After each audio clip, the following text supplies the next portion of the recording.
அந்த தடியை அவன் தலையில் தாங்கிக் கொண்டான். மண்டை விளைந்து மேடையில் ரத்தம் கொட்டிட்டு அவன் தான் இன்றைக்கு அமராவதி கரையிலே கரூர் நகரத்தின் செயலாளர். எங்கள் ஊருக்கு வந்துவிட்டு சம்பந்திக்கப்படுகிற ஆபத்து வந்தால் பழி எங்கள் மீது விழுந்து விடும் என்று என்னை பாதுகாக்க போராடினான். பரணி மணி கொண்டு வந்த தடி அவன் காலில் விழுந்தது. 6 மாத காலம் கோயம்புத்தூரில் கங்கா மருத்துவமனையில் சிகிச்சை பெற்றான். அவன் தான் இன்றைக்கு கரூர் மாவட்ட கழகத்தின் செயலாளர். நான் கேட்கிறேன், ஜனநாயகத்தை மதித்தீர்களா? ஜனநாயகத்தை ஒப்புக்கொண்டீர்களா? நான் கொள்கைக்கு கூறுகிறவன், நான் லட்சியத்திற்கு பேசுகிறவன். வாழ்க கலைஞர், வளர்க அண்ணன் ஸ்டாலின் என்று சொல்லியிருந்தால் எனக்கு உரிய அங்கீகாரம் அங்கே கிடைத்திருக்கும். என்னை காட்டிலும் தகுதி குறைந்த பெயர் எல்லாம் அங்கே உயர்ந்த இடத்தில் இருக்கிறார். சப்பானி பயிர்கள். நான் கலைஞர் வாழ்க என்று சொல்லியிருந்தால் ராஜாவுக்கு சிக்குவதற்கு முன்னால் எனக்கு சிக்கியிருக்கும்.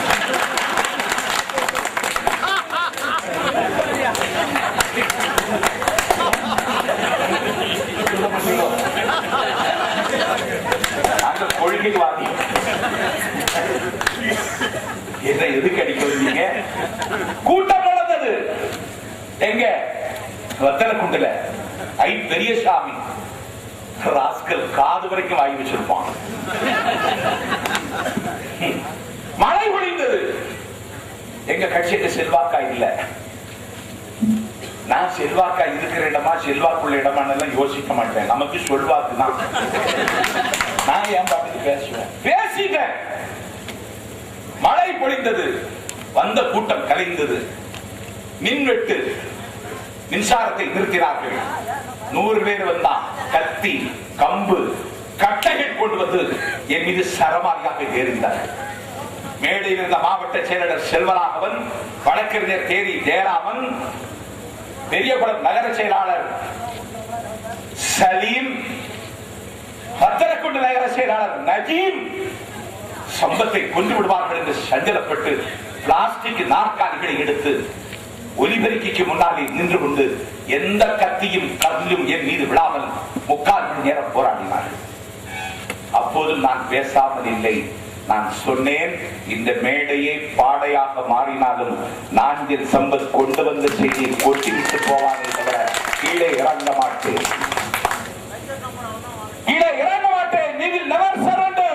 We will either win or die. We have next generation to fight. The generation after and the next என்று உமர் முக்தாரின் கவிதையை படித்தவன் நான். உமர் முக்தாரின் உணர்ச்சி விளக்கத்தை கேட்டவன் நான். லிபியாவினுடைய விடுதலை வரலாற்றில் வீரம் தெரிந்த அந்த மகத்தான மனிதனின் சரித்திரத்தை என் தலைவர் 19 மாத காலம் கொடா சட்டத்தில் கைதாகி கராச்சரத்தில் இருந்த பொழுது அவன் எங்கள் சத்குலியில் எழுதியதை மனப்பாடம் செய்து உள்வாங்கி கொண்டவன் தான். விடுங்க விடுங்க, ஒண்ணு இல்ல விடுங்க. என் பெருமைக்குரிய பெரியோர்களே, 3/4 மணி நேரம் தாக்கினார்கள். தாங்கிக் கொண்டு தாக்குதல் ஓய்ந்து இனிமேல் தாக்கி புண்ணியமில்லை என்று கருதி அவர்கள் விடை சென்றதற்கு பிறகு நான் மேடையிலிருந்து கீழே இறங்கினேன்.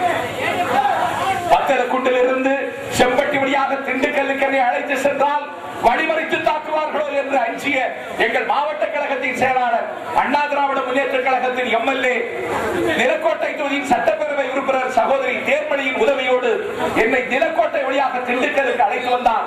நான் திண்டுக்கல்லில் வழக்கமாக தங்குகிற குறிச்சி விடுதியில் தங்கியிருந்தேன். இரவிலே நள்ளிரவு 2 மணிக்கு காவல்துறை வந்து என்னை கைது செய்தது. அப்புறப்படுத்துங்க, என்னது? என்னை கைது செய்தார்கள். கைது செய்து இரவோடு இரவாக நிலக்கோட்டை குற்றவியல் நடுவர் மன்றத்தினுடைய வீட்டில் கொண்டு வந்து என்னை ரிமாண்ட் செய்து மதுரை சிறைச்சாலையிலே என்னை வைத்தார்கள். மதுரை சிறைச்சாலையில் நான் அடைக்கப்பட்டு காலை 10:30 மணி அளவிற்கு வைக்கோவர்கள் என்னை வந்து சந்தித்தார்கள். அடுத்த நாள் என்னை உயிருக்குயிராக நேசிக்கிற என் உத்தம நண்பன் திருப்பூர் ரத்னசாமியினுடைய தம்பியின் திருமணம். அந்த திருமணத்திலே கலந்து கொள்ள வேண்டும் என்று இருந்தவன் நான். திருப்பூர் திருமணத்திற்கு சம்பத் வர முடியாமல் போயிற்று.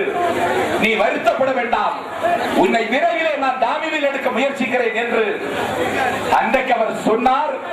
அரை மணி நேரம் சிறை